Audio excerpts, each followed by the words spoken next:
Good morning, everyone. This is your favorite entrepreneur, Jeff Epps. And in this session today, I want to tackle math because the states are now releasing student performance data, school performance data, and I'm just alarmed at the percentages of students who are not proficient in math.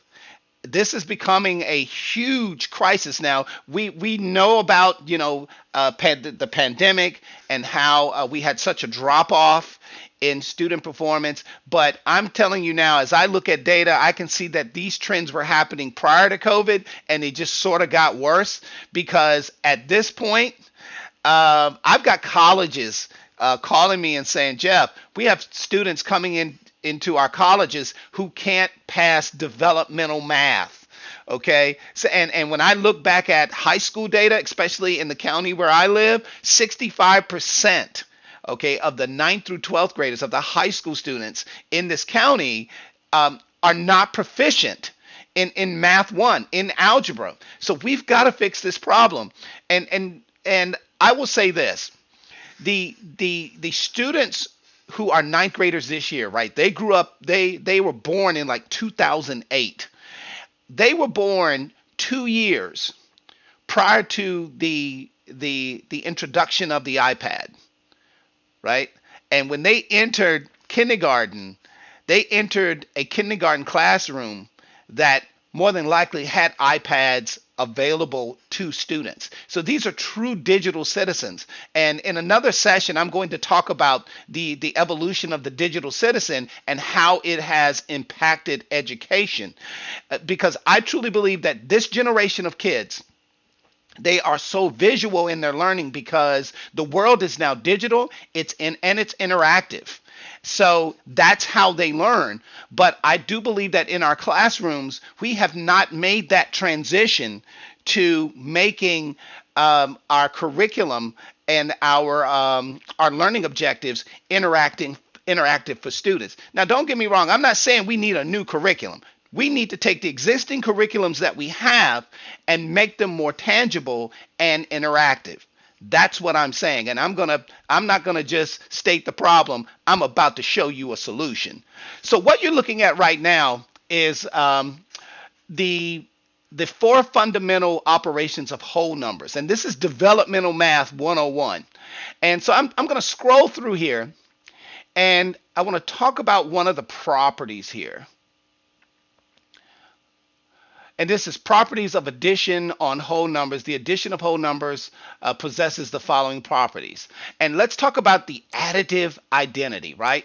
And it says if zero is added to any whole number, the sum remains the number itself. So how can we visualize that in the classroom, make it more interactive and visual for students? Okay, so let's get into this. So I'm going to utilize Small Basic. This is a Microsoft product. It's web-based. It runs on a Chromebook. It runs on a tablet. You can use this pretty much anywhere. This is a great product by Microsoft, and I love it because it allows you to work with students and have them transition from block-based coding into text-based coding using dotted notation. And this is a great product. Kudos to Microsoft. Please don't get rid of this website. I love it, and it's very easy to use. So what we're going to do here is we are not. I'm not going to teach coding. I'm going to use coding to teach. And I want all the teachers that are watching this. This is what I believe. I believe that we should not have to go into your classroom and teach you how to teach coding. Yet we can provide professional development to show you how to use coding to teach. And this block of code here, as you can see, it's very simplistic. It's only 5 lines of code. And in my world, I would want a teacher, this code would already be written for a teacher. I don't need a teacher to understand how to write this code.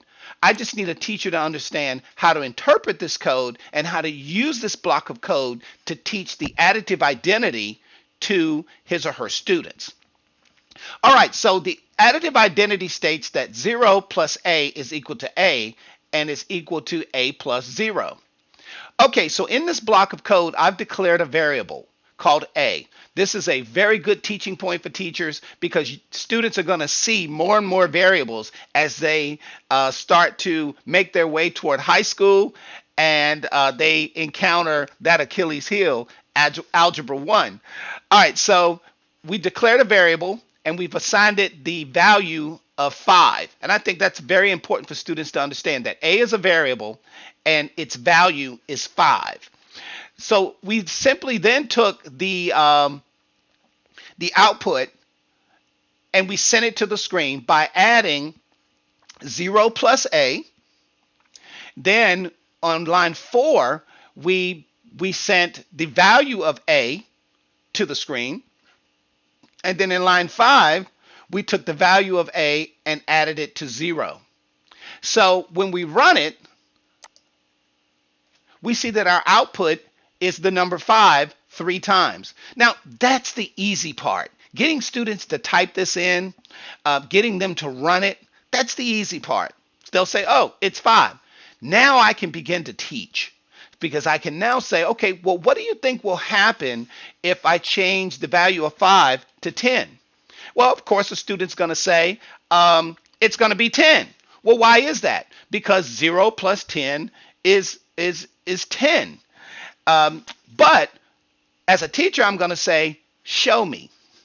So then I'm going to expect every student to go and simply change the value of a from 5 to 10 and then run it. And I get 10. Then I'm going to come back and I'm going to say, well, what do you think will happen if I change the value of a to 30? And they'll do it, they'll run it, and they'll say 30. Then I'll say, well, what about 50? They'll get to a point where they won't even change the code. They'll just say it's 50. It's 50. It's 60. It's 70.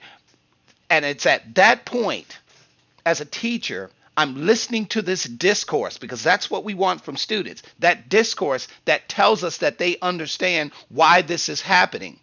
And once I get that discourse and see that they see the pattern here, that whatever I change the value of a to, that's going to be my answer 3 times. And this is why, because of lines 3, 4, and 5.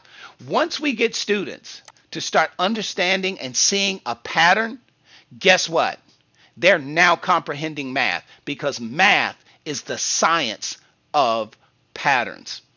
So this is a little sample of how we can take a simple math objective and make it tangible with one of the 3 core disciplines of robotics, and that's coding, right? There are 3 core disciplines to robotics: coding, 3D modeling, and electronics. We just used coding as a tool, right? Because that's what technology is. It's a tool. It makes something tangible and interactive, or some type of learning objective, and we have now used it to visualize the additive identity in developmental math or in math. So if you have any questions, please feel free to comment on this video.